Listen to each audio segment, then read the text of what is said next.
Good afternoon, everybody. This is our GLE on circle time and strategies for successful circles times. We are Team Wolfpack, and this is presented by Amanda, Cheryl, Christina, Nadir, Rebecca, and C. This is our mission, Bright Sparks missions to nurture and sustain child-centered, anti-racist, and early learning communities. Great. And as usual, we're going to begin with our land acknowledgement today. We would like to acknowledge with gratitude the land we are on. We recognize that we are on the stolen lands of the Coast Salish people who stewarded these lands and are still here today. We also acknowledge that the land we occupy was built by the labor of enslaved Africans. At Bright Spark, we stand against all forms of racism and ask that you stand with us to end racism in all its forms. And the picture on this slide was taken in Quilcene, Washington. The name for the earliest inhabitants was the Twana people, and this is a collective name of 9 Coast Salish groups. The main surviving group today are the Skokomish people, and they self-identify as the Twana today as well.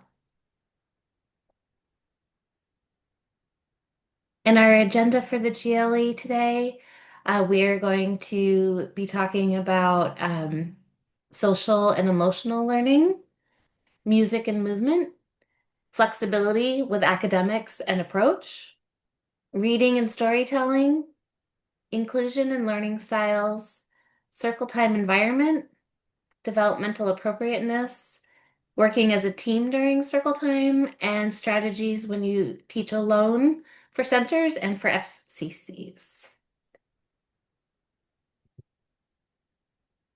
So we're going to start today talking about social and emotional learning. So circle time presents one of the best opportunities to teach social emotional learning and to practice those skills. It's a time where your classroom gathers as a community and topics such as celebrating good choices, sharing ideas, navigating problems, and offering encouragement can be highlighted. So we'll look at some ways to do this. So establishing community is a great priority for circle time.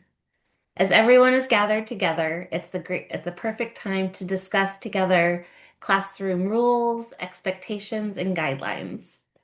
Having input from the children is really key in order for them to buy into and for it to be successful. Including them in these decisions really shows them that you value them as a part of the community. Introducing new ideas and solutions. So if you introduce new strategies for making choices or calming down or any other type of social emotional strategy that you might have, circle time is a great place to do it. You can show them the tool. And in the photo, I put in a picture of an emotions chart. So using that as an example, you can show them the chart. You can explain how to use it, how it is used, and then let them practice. Feeling check-ins. So again, using this emotions chart, or not, having a daily check-in about how the children are feeling is important for that community building and knowing that you care about each child as an individual. Also be sure to ask why the children are feeling the way they feel so that they can try to explain it. It's helpful to have a feelings chart or photos. Um, and it's great if you can do feelings photos with the pictures of the actual children that are in the class. And you can have those for the children to refer to. You can ask them to describe how this feeling makes their body feel because it's important. Children need to know the emotion and be able to name it, and also to know how it feels in their body before they are then able to regulate that emotion.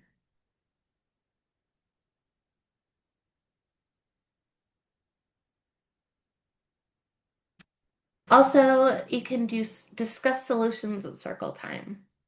Is your classroom experiencing some issues? Maybe the block area is often too crowded, or lots of friends like to cut in line. Circle time is a great time to discuss these issues that are popping up and asking the children for their input on what the solutions are. You might be surprised that they will come up with some very creative ideas that you had never thought of. And again, when the children have a part in determining what some of these rules and expectations are, they have more buy-in and it will then be more successful. And lastly, everybody loves some joy and positivity. So circle time is a great time to call out all of the good choices that children have been making and the celebration and accomplishments that they have achieved. And just like every other part of your day, circle time should be lots of fun.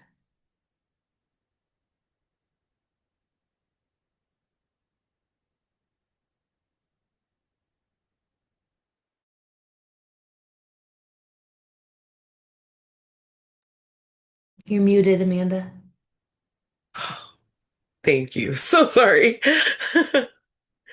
When we think about inclusion at Circle Time, it's more than just choosing the right songs. It's about creating a space where every child feels like they belong.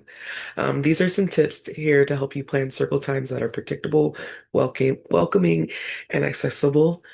For example, some children may feel more comfortable singing, observing quietly, or joining later, and that's okay. What matters most is offering children multiple ways to be a part of the group and honoring their voice and voicing their needs. Using gestures or ASL supports, children who are nonverbal, have speech delays, or who are just learning English. Having a consistent routine, like starting with the same hello song, ending with the same goodbye song, builds trust and helps children feel safe. And don't underestimate leadership roles, even small ones like picking the next song, being the weather reporter, or leading the hand washing song. These moments build self-esteem and give children a sense of ownership. Next slide, please. Um, Music and movement. So I'm going to talk about now why music and movement matter. So music and movement are powerful tools in early learning. They support brain development, they help kids build relationships, and they provide a space for emotional expression. These activities, they aren't just fun, they are developmental gold.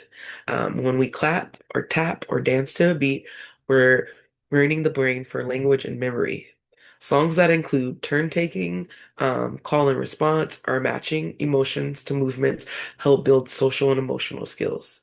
And music that reflects a child's home, culture, whether it's a lullaby in Spanish or from East Africa, or songs they sing at home with their grandma.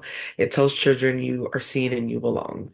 And we want children to feel empowered by participating, whether they do sing, um, watching, swaying rhythm, either way, we just want them to engage. One of my favorite things about singing song is teaching children impulse control.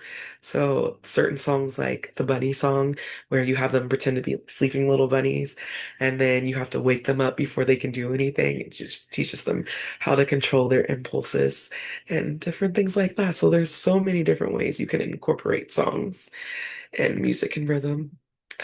Next slide, please. So here are just some simple games and songs that you could do at circle time.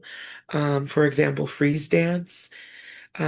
When you say freeze in your own way, some kids might strike a pose, they might sit and wave, swirl into a freeze.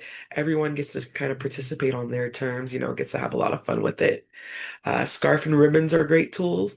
They're open-ended, low pressure, and perfect for kids who have sensitivity to long, loud noises and prefer gentle movements. Um, Move like an animal is another favorite. It invites creativity and lets kids to interpret their movement in ways that feel like safe and fun for them. So one child might roar and jump, and then one child might like quietly crawl or like chirp like a little gerbil or something like that. And finally, um, this is me and one of my go-to songs. It opens doors for like identity work and pride. And we want children to bring their whole selves to circle time. We want to create a space that supports confidence, curiosity, and joy. Thank you. Oh, sorry. Forgot. Yep. Thank you, Amanda. Next, we're going to discuss tips on creating an inclusive environment at Circle Time. So, establishing a welcoming, flexible space where every child feels secure and ready to learn. So things that you can do are flexible seating, offer varied options like cushions, chairs, if children prefer to stand, accommodate all those diverse needs and preferences that children need to be comfortable in that space, uh, and have it defined but not rigid. So you give children that, those pieces of tape where their name is, or like some people like to give children mats so they know where their particular area is and their space is so that they can have that type of order in those when you have larger classes, and also minimizing distractions and ensuring that the area is free from clutter and excessive noise. So try not to have all the different toys and things like that present so children won't be tempted to play with them while you're doing your circle time. And also where you're doing your circle time activity, make sure that materials reflect the inclusivity of the classroom. Select books, puppets, and visuals that reflect the diverse cultures, abilities, and family structures of the classroom and the wider world around them. So it can be an opportunity for them to um, be exposed to those different things as well as see themselves inside those materials. Next slide. All right, so fostering participation and community within the classroom. And here are different ways that you can provide safety and contribute to build a child's psychological safe and connected learning environments. So you can do that by differentiating how the children can participate within the circle, and offer multiple ways and options like pointing with their fingers, just nodding yes or down, using different sign languages that you can teach the children. They have communication or core boards that you can use. The children can all do a group response, or as well as turn and talk and speak with their peers. Always give a child an option to pass if they don't want to actually, participate in that discussion as well. Um, Also, an opportunity to provide open-ended questions for the children, which encourages critical thinking and diverse answers. And those go a long way with building up those conversations with the children. So, open-ended questions, you can have those written down, and it's a great strategy to use in the cloud during the circle time, and especially to assess the learning and what the children know. Build community, start with a greeting song, as we just spoke earlier, acknowledging each child by name and, encourage each peer interactions and respectful listening. And then also include positive affirmations, using encouraging language, focusing on effort and participation, real personal centered personal affirmations that could be positive reinforcements for the children. Provide clear, positive rules. State and consistently reinforce simple visual circle time expectations, as well as provide cultural celebrations and integrate that through different songs, stories, traditions from diverse cultures to foster belonging, as well as, like I said, provide different materials in the circle that children can interact that showcase those celebrations in those different cultures as well. Slide.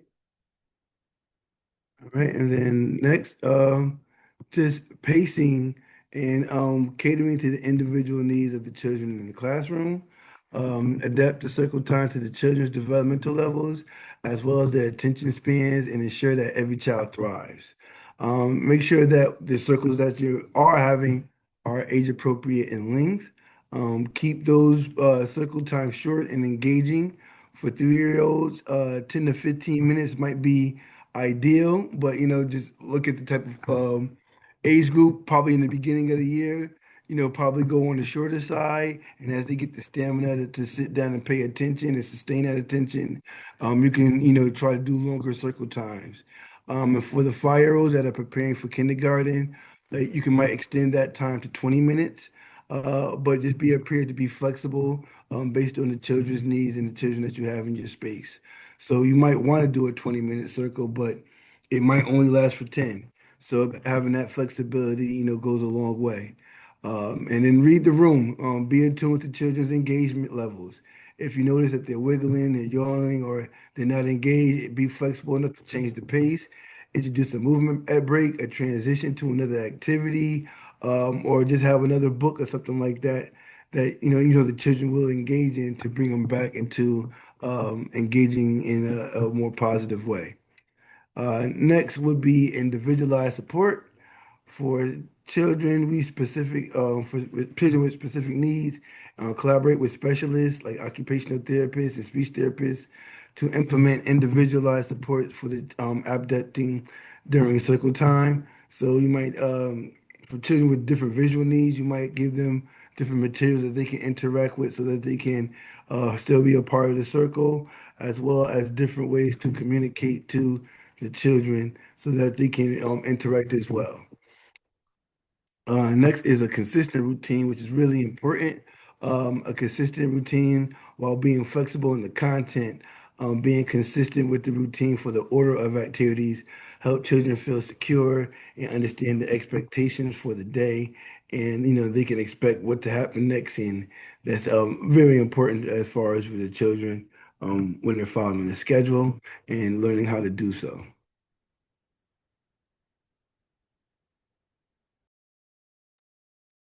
Thank you, Nadir. Next, we're going to talk about flexibility within circle time. And flexibility in circle time means adapting to individuals' needs and preferences, also allowing for different ways to participate and adjusting duration and content to suit individual attention spans and interests.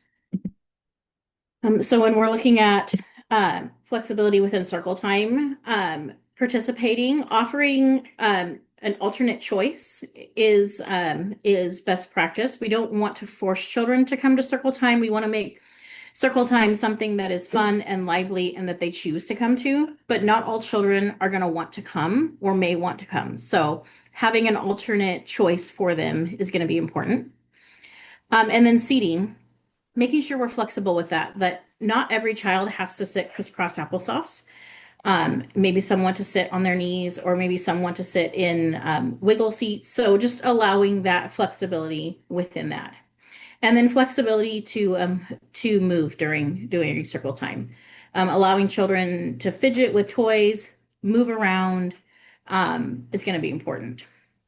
Flexibility in the length of your circle time and how many times a day you're doing circle time. Make sure that we're keeping the duration and the occurrence appropriate for the age of your children. If you have really young children, like we've talked about before, circle time is going to be much shorter. Where if you have older pre-Kers, you may be able to extend that circle time out a little bit longer. But making sure that, even if you have this idea that you want a 20 to 30-minute circle time, if the children's interest is just not there, being flexible and pivoting and stopping circle time and moving on to something else is going to be important. Make sure you're paying attention to children's verbal and their non-verbal cues. So if you hear children telling you that they're not interested, or you see that children are trying to leave, that might be the time to stop circle time. And like we said, end circle time early. You can always go back and try again later, but making sure that we're keeping circle time as fun as possible. If children dread circle time, they're not going to want to come to it. And then keeping circles times and your large group activities to a minimum is going to be important. We do want to have, and there are times when children are going to need to come together in a large group setting. But keeping those to, maybe 1 or 2 times a day is going to be more developmentally appropriate. And lastly, we're going to talk about flexibility with the content of your circle time. It is really easy to become rigid when it comes to I have to get certain things done in circle time because this is the time that I'm teaching the children. we have to remember that learning happens throughout the day, and the most meaningful learning happens during play. So we can build circle time content that we want to have as part of our circle times into different parts of your day. So could it be more meaningful to talk about the weather when you're actually outside or on your way outside and you're getting to experience the weather? You can count while you're walking outside. So instead of counting the days of the month on a calendar, you're counting the steps you're actually taking. And then the days of the week, you can talk about the days of the week when the children arrive and they depart for the day. So just making sure that we're not, being so rigid that I have to get all of these X, Y, and Z things done during that circle time, to the point where circle time no longer becomes something that the children want to come to.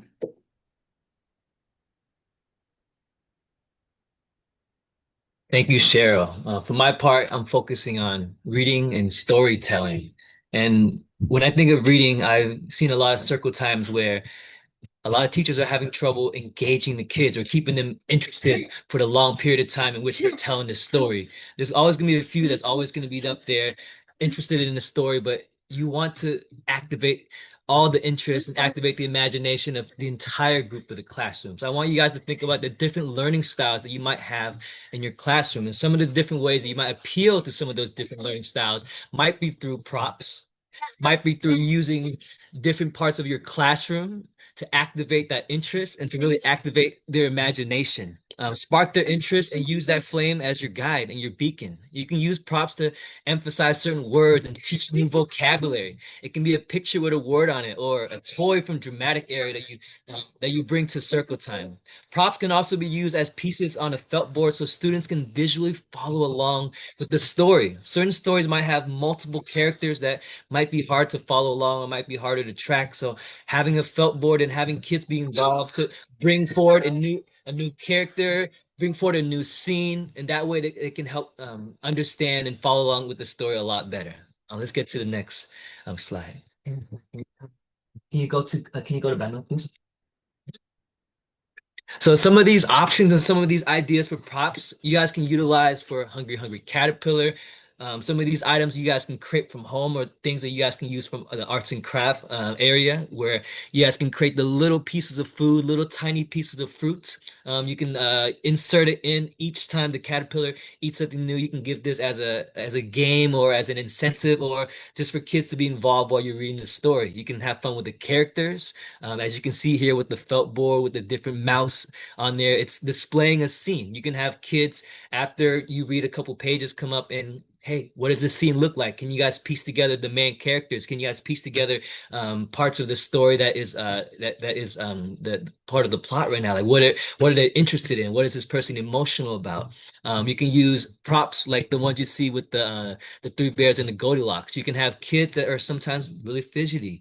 They have a hard time focusing on just listening through the auditory way, but they can be more hands-on. So give them something to fidget with, give them something to be involved with the story. Maybe when it's part of the second bear, hey, you come up and you get a chance to raise your puppet, you get a chance to raise your toy, or you get a chance to raise your picture that represents that part of the story. Another one right here is the felt board where you can kind of narrate what's going on, kind of like maybe even like a book strip style where it's scene one, scene two, scene three, like what's happening, what are the main parts of the story, and have kids be creatively involved in that aspect of storytelling.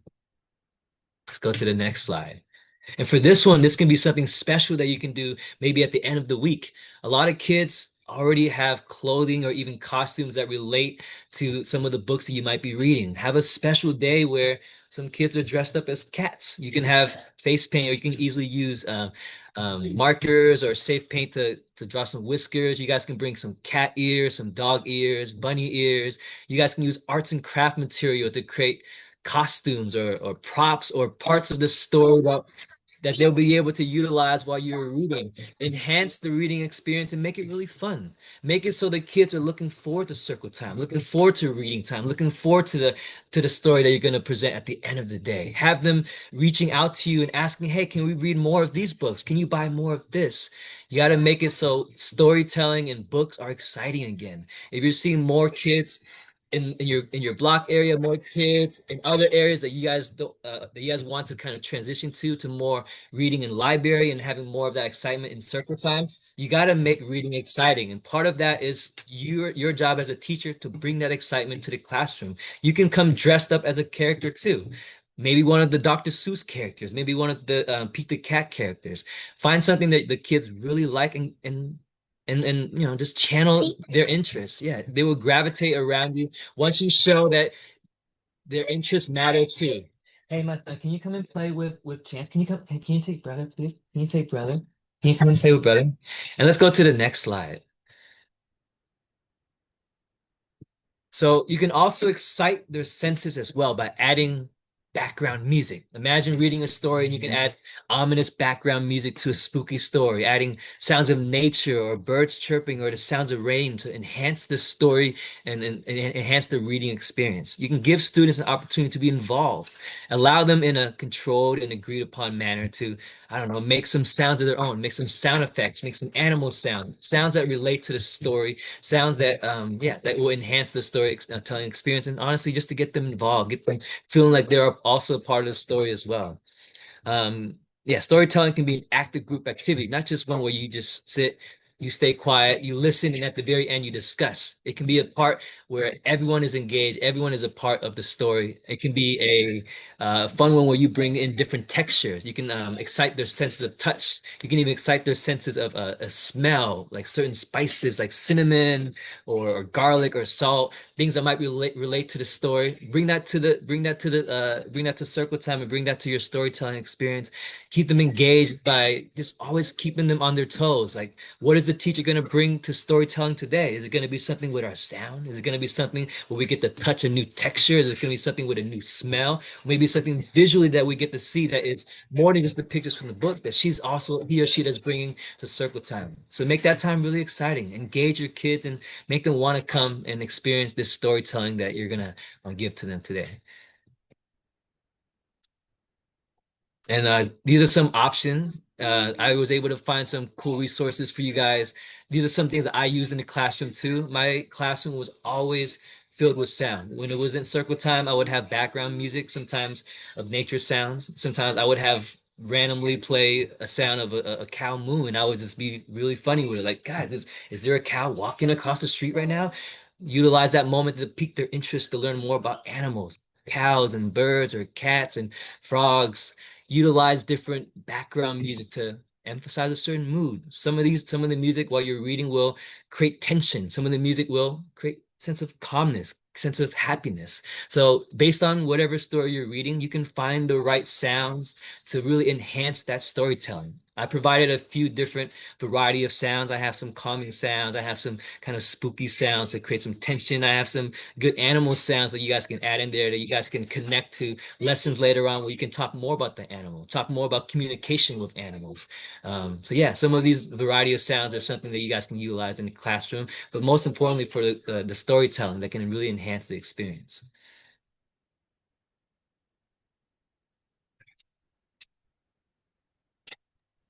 Thank you, C. All right, so next we're going to discuss learning styles and inclusion.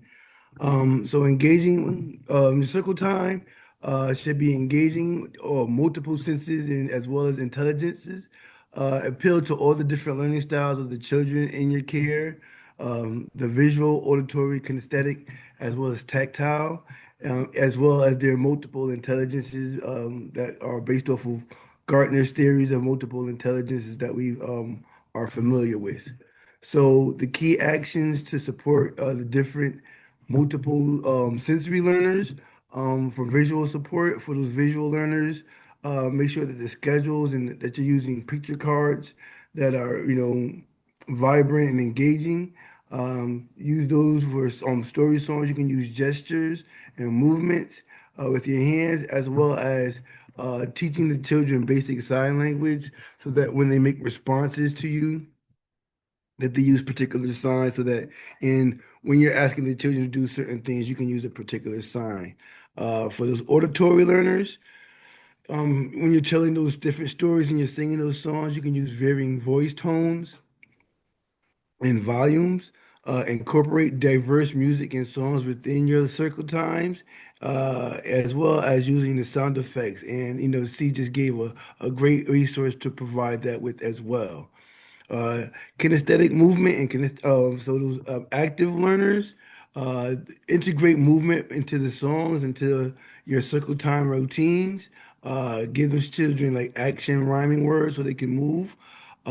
Finger plays are a great way for them to practice their fine motor skills as well as providing short stretch breaks and movement breaks in between sitting down and listening for the circle time activities. And for those tactile learners and the manipulative learners, those children that love to touch things and put their fingers on things, make sure that you have props and things like that that coincide with today's lessons. Uh, Realia or real objects so that they can see exactly what things are in real life. So those are great props to include within a circle time. Providing mystery bags for sensory exploration and providing small fidget toys for those children that may need that support as well. Next slide. Okay, so the next is incorporating multi-sensory engagement. So for those that we said visual support, those visual schedules are great for the circle time activities, for like the greeting song, the calendar story, movement, and goodbye song, so children can know the sequence of events within the circle time. This helps the children, especially those with language delays or autism, to anticipate transitions and understand the expectations. Picture cards and storyboards or are there to illustrate the key vocabulary or the characters within the story that you're using or the different steps in the song or an activity. So, this can be a very good visual display for those children. And then gestures and hand signs, pair verbal language with gestures, body language or basic sign language, American Sign Language for simple words like more or all done and hello to support understanding for all learners, particularly those dual language learners with that may have communication challenges. Next, we'll discuss how we can support auditory learners. Like we said, those varying voice tones and volume, using the expressive language when reading and speaking so that the children can, will pique their interest. Incorporate a wide range and variety of songs with different tempos, rhythms, and themes, and provide instruments, real or homemade, or even just their using their body as an instruments to enhance engagement, and then also providing sound effects like we spoke about earlier, which when telling the stories and during the specific activities to enhance engagement and pique their interest.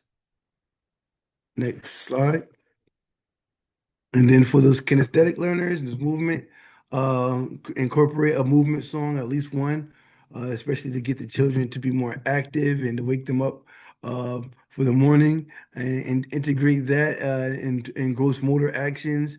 Like head, shoulders is a great one. The animal songs are a great one. The move like a butterfly, as well as copycat and Simon Says, so that also provides those auditory learners as well that opportunity. Finger plays, we spoke about how it engages the fine motor skills and provides a calming and focused activity. So when you're singing the rhyming words and you're using the finger plays, it's pretty therapeutic for those particular learners. The stretch breaks and brain breaks, if the circle times are running pretty long, or if you feel that it may be running long, incorporate these short and purposeful movements breaks and to help the children to re-regulate and reintegrate into the activity and to refocus for the next few minutes of the activity until it's completed.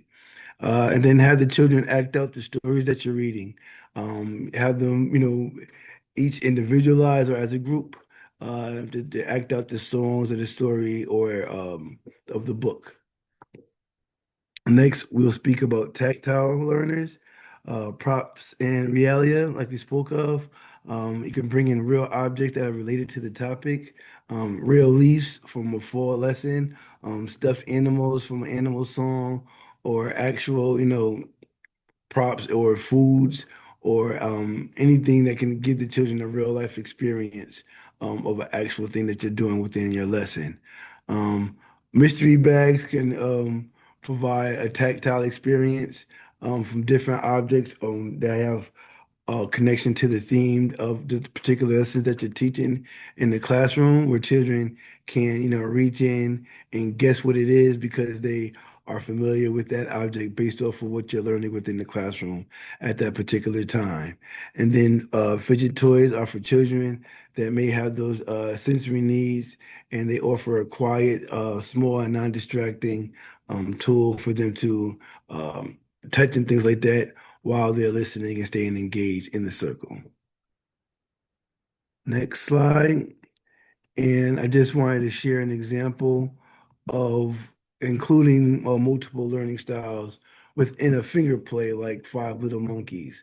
And as far as for the linguistic learners, the singing and the repeating verses, and it also provides them with the vocabulary.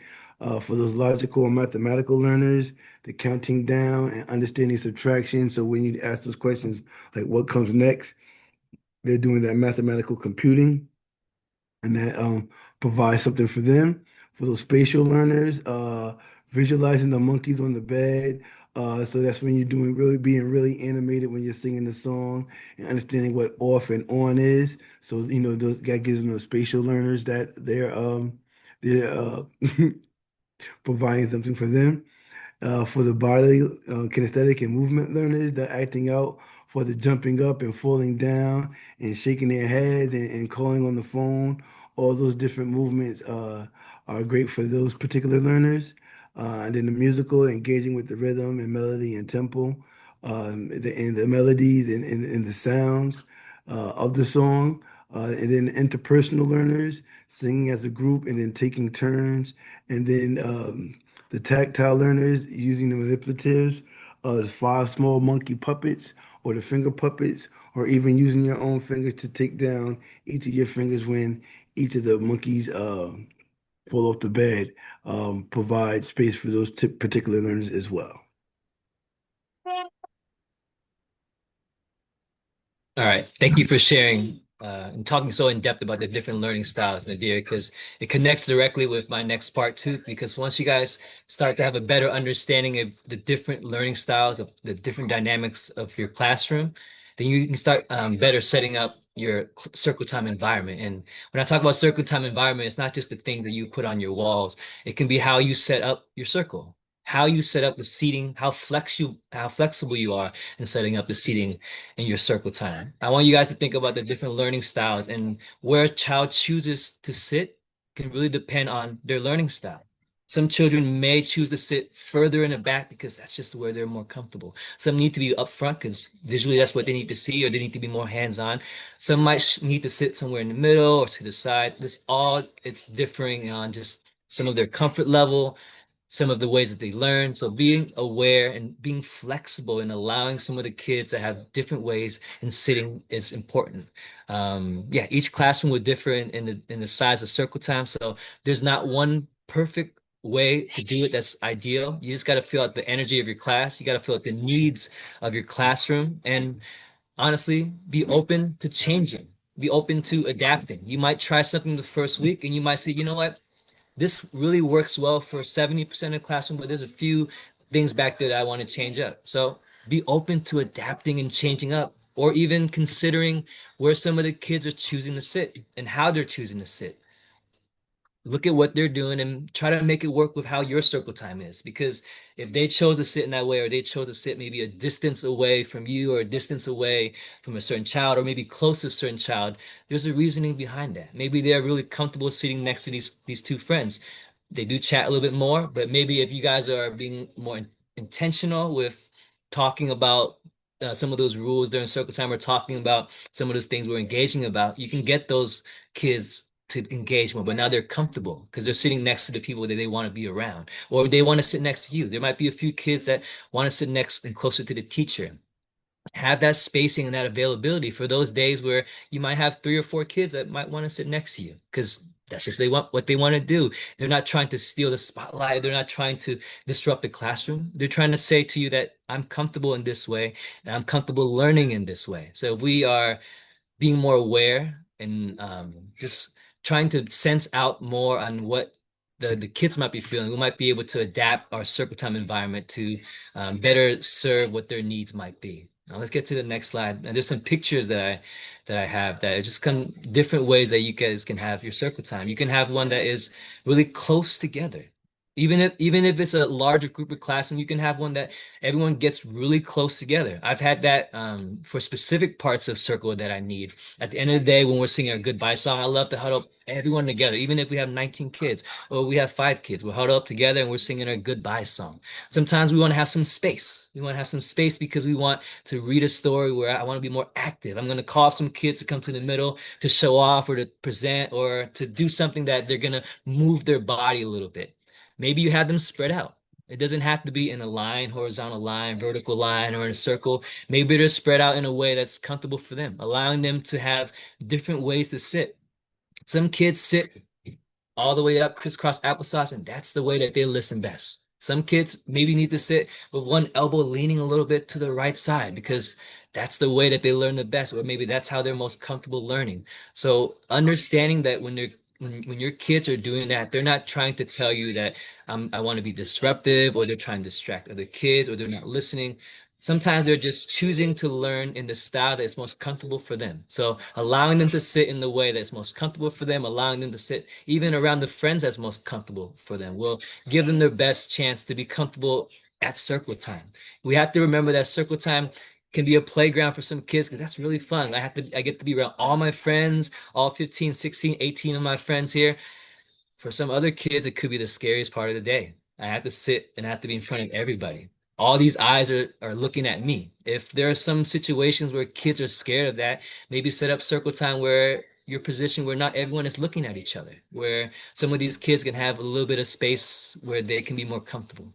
So adapting to your classroom dynamic and the needs of your children is really key. And learning about their learning style is the best way for you to learn how to adapt to that. Now let's get to the next slide.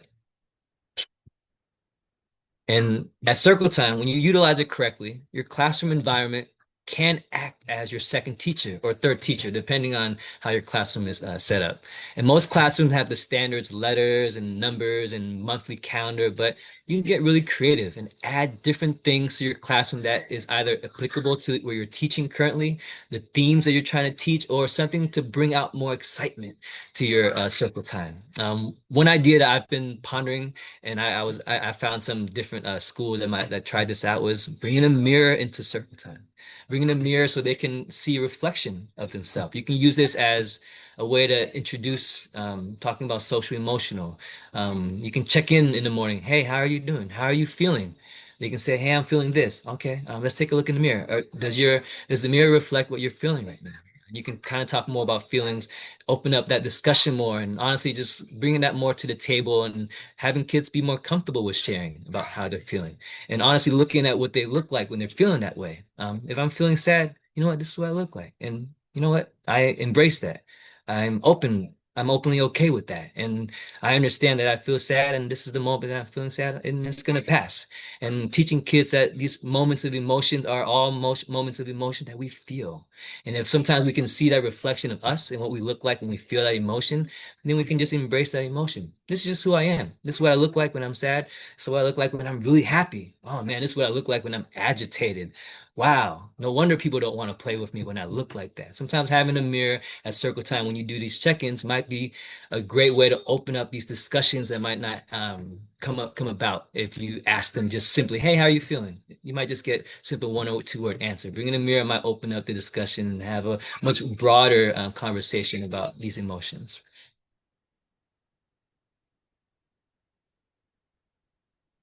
So, sorry.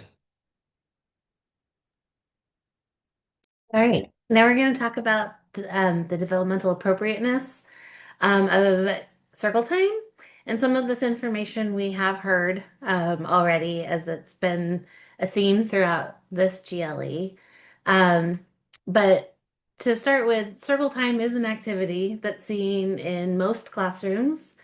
It's been the same format for decades, but we do know a lot more about child development now than we did back then. So let's use this knowledge to make circle time an activity that's fun. It keeps children interested and meets them where they are developmentally. So I found a quote that I really liked from Sarah Taylor Vanover that says, "Instead of trying to get the children to adapt to circle time, try adapting your approach to meet their needs." And we all know children learn differently. Some need to move, some need some sensory input, some are visual learners, and some learn best with one-on-one attention or in small groups. So keeping these various learning styles in mind um, when you're planning your circle time.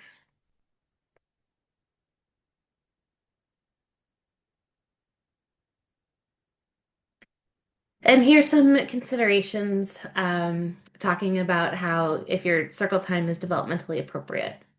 So consider the length of your circle time. So, did you know child development experts say that a child's attention span is just about 2 to 3 minutes per year of their age? And it is true. Circle time should then be about 10 minutes for preschoolers. If you are doing circle time with toddlers, it should be even less than that. You know your group best. If they can sit for more than 10 minutes and they are interested for more than 10 minutes and they are learning for more than 10 minutes, that's totally fine. Um, but keep this in mind as a general guideline. So, developmentally appropriate goals for circle time. So, you want to think about what your goal for circle time is before you're sitting down with the class. It's okay. I know lots and lots of teachers that really feel that they need to prepare their pre-K kids for kindergarten so that their circle times need to match what is happening in kindergarten. But remember that those children in your pre-K class are still 4 and 5. They are not kindergartners yet. And not to mention that many of our kindergartens these days are also not developmentally appropriate. Um, Also know that you are preparing them for kindergarten. You're preparing them by creating routines that they learn to follow. You're preparing them for teaching them and giving them opportunities to engage with peers, to learn to share, and to make new friends. Developmentally appropriate goals for circle time are to have fun, practice their pro-social behaviors, and to learn how to be part of a group. So some developmentally appropriate content for circle time. Developmentally appropriate circle times, as we've already heard throughout this GLE, have lots of singing, lots of music and movement, reading, and time to share as a group. Conversations with open-ended questions should be asked with many back and forth exchanges, and these help children learn and it makes their brain muscles flex. So keep in mind that rote repetition of letters, numbers, days of the week, that is memorization. That is not learning. So try to figure out ways for them to really flex those brain muscles. And lastly, developmental appropriate expectations. So if you were a child at circle time or an adult at circle time, how long can you comfortably sit crisscross applesauce? I know for myself, not as long as many of the circle times that I observe. So for many people, children included, it's just not comfortable for their bodies. You think about the ways that you learn best and then apply that to your circle time. So if a child pays attention better when they're laying down, or if they have a fidget toy in their hand, Why would you make that harder for them? The goal is to help children be confident, to learn, and to grow. And this means paying attention to each child's individual needs.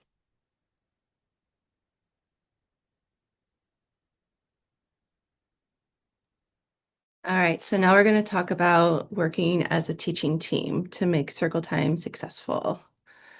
So working as a teaching team to support students during circle time is going to bring about circle times that are engaging, supportive, and provide meaningful experiences for children overall.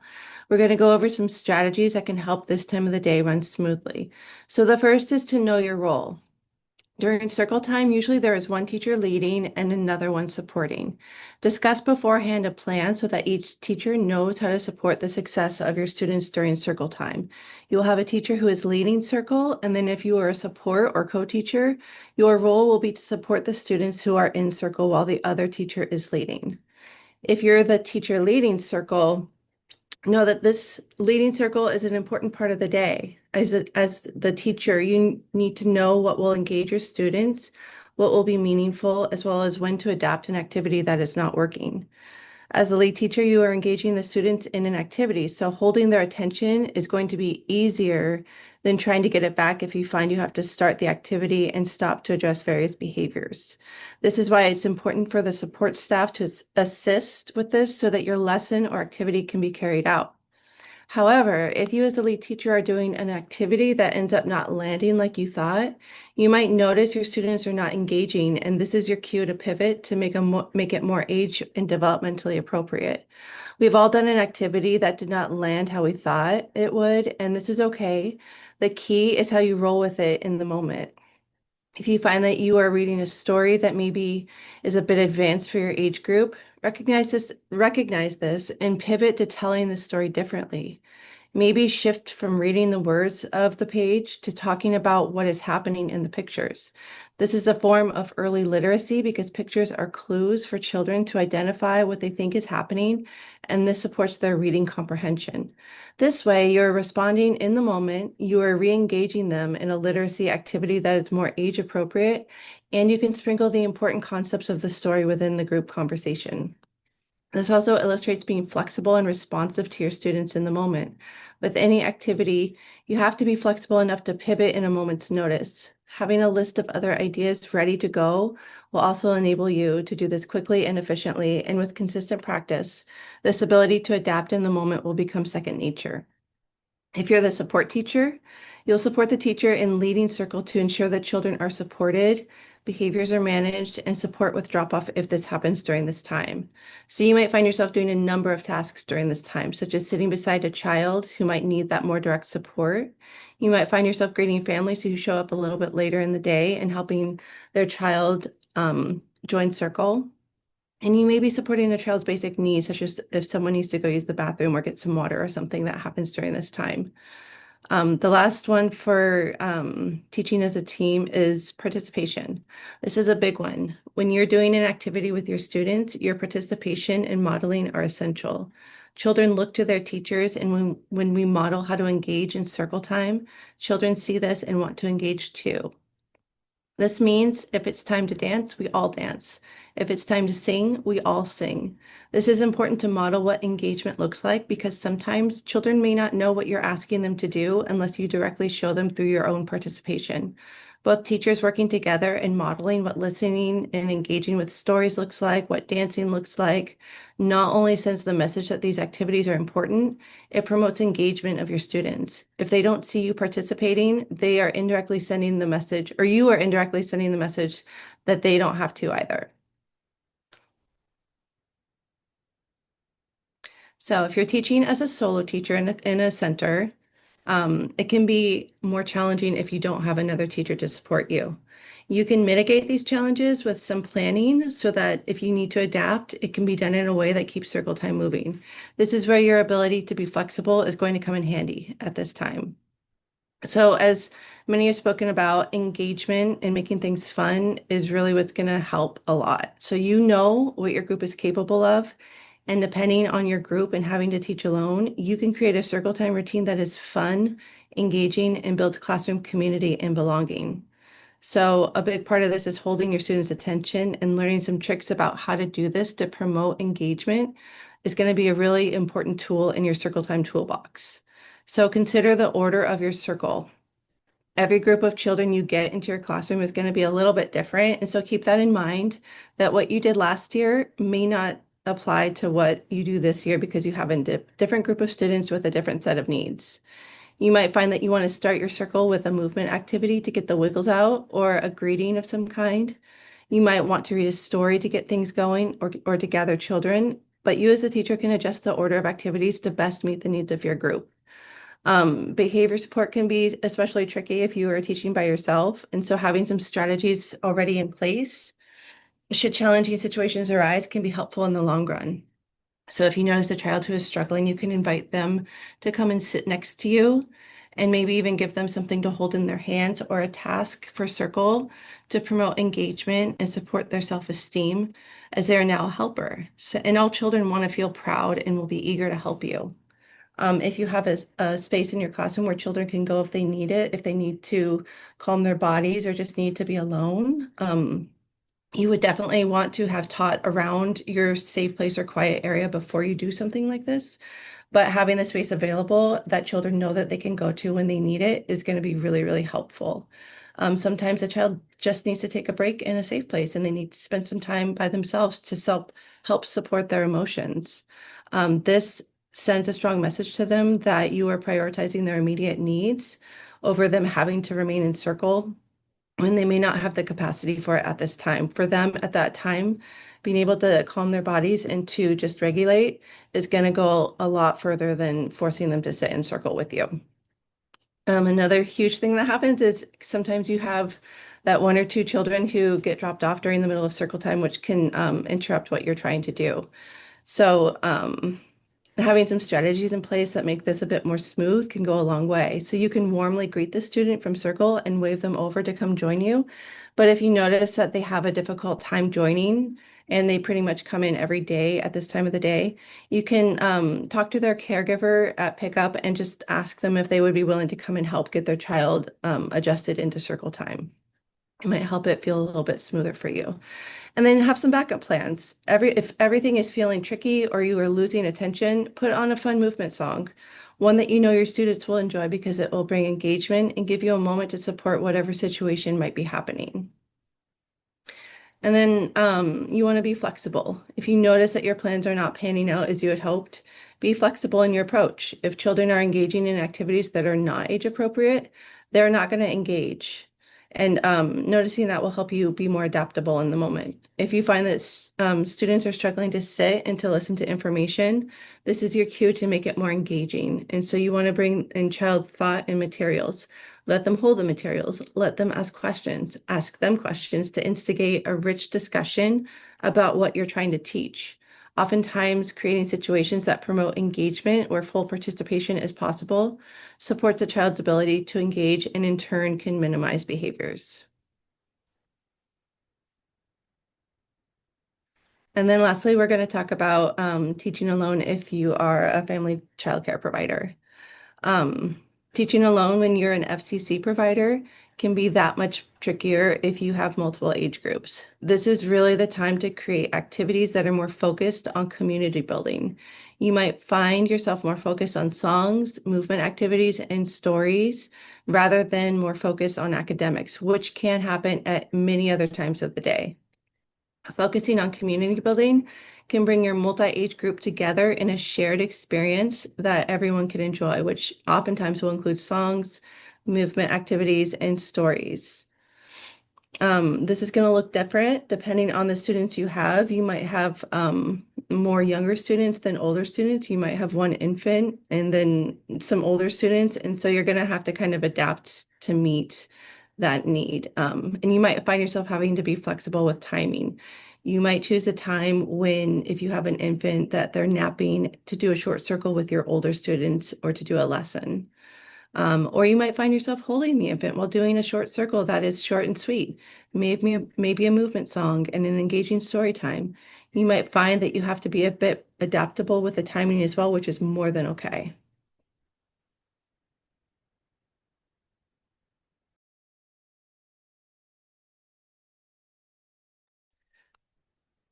And we want to thank you for watching our presentation. If you have any questions or comments, please reach out to your coach.